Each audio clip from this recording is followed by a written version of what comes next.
Hey everyone, Justin here from the Bill Corey's Wellness Center, coming at you with another stretch break. For today's stretch break, I wanted to give you all 4 stretches that you can do at the end of your day to help close it out, to help undo a lot of the sitting that you may have done or a lot of the tightness that may have been accumulated by doing repetitive motions at work all day. And so before we get started, this is only going to take about 5 minutes, but I want you to make sure that you've got either a foam roller or a towel that you can roll up. We're going to be doing a chest opener exercise to start right now that we're going to use something to help position on our upper back so that when we lay on it, we can relax, open up, and really undo a lot of that forward posture that we get when we're constantly on our phones, driving, or on the computer. So with that said, if you've got the foam roller, like I do here, you're going to position it on the upper back. Ideally, you've got one longer than this. If you don't have one longer than this and you've got one similar size to mine, then it's a good idea to go ahead and have the towel too, so that it's something to support your head. But basically all we're going to do is we're going to lay on it. I'm going to use that towel to support my head. I'll double it up so that I have a nice cushion. And then basically I want my feet on the floor, and I'm going to bring my arms out, palms up, and just try to inch those elbows and those shoulders towards the floor as much as I can. And really just relax, nice big deep breaths in and out. Relaxing as much as possible. We'll spend about a minute here. Now, if you don't have the foam roller, you can use the towel to create a little bit of an object that you can get an enhanced stretch over.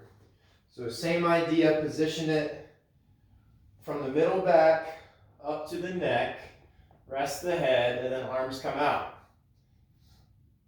And you're just resting here for this chest opener. You can enhance this by doing a 90-degree bend and changing the angle of those elbows in relation to your body. So once you've got a minute here, and you can stay here longer, of course, to help open up that chest, feeling the stretch through the upper chest and shoulder area. Once you finish that, you can go ahead and get rid of either your foam roller or your towel. We're going to do a seated spinal twist, or a lying spinal twist, excuse me. Knee's going to come up, and we're going to bring it down to the side, and then bring this opposite arm over and stretch out. So I want, if my right leg is up and crossed over, I want my right shoulder to be towards the floor. So do your best to make that happen. I don't want you to feel like you need to get your knee all the way on the floor if it means the shoulder comes up. So we're going to spend 30 seconds here, and you're feeling that release in the low back. So this is kind of a low back stretch. And then once you've got 30 seconds here, you can release that, and of course you can stay there longer if you wanted. And then you'll do the other side. So knee comes up to 90. We're going to let it fall to the side. Feeling that stretch. You can enhance this even more if you want by straightening the knee when you do that. But if you're already feeling a good stretch through the back and the outer hip with the knee bent, then just keep it there. Once you've got 30 seconds there, which I think we do on both sides now, you're going to come on up and we're going to do the couch stretch.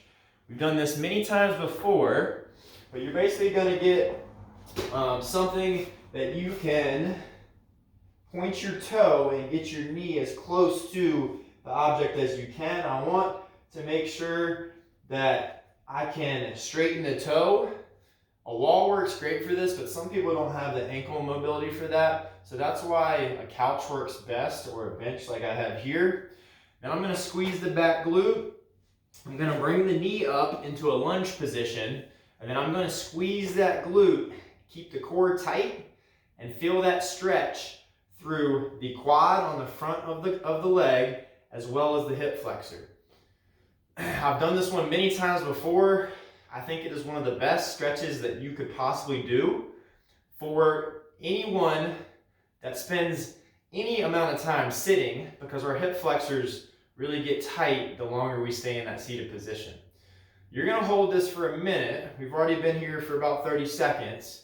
Make sure you've got something soft underneath you. That definitely helps. Don't feel like you have to get to this upright position like I am.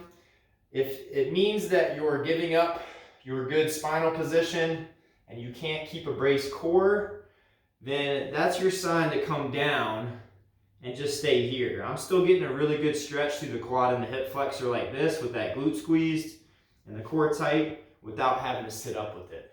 You will find over time though that you can get more upright with the torso, but just make sure you're not giving up the back. Let's go ahead and switch sides.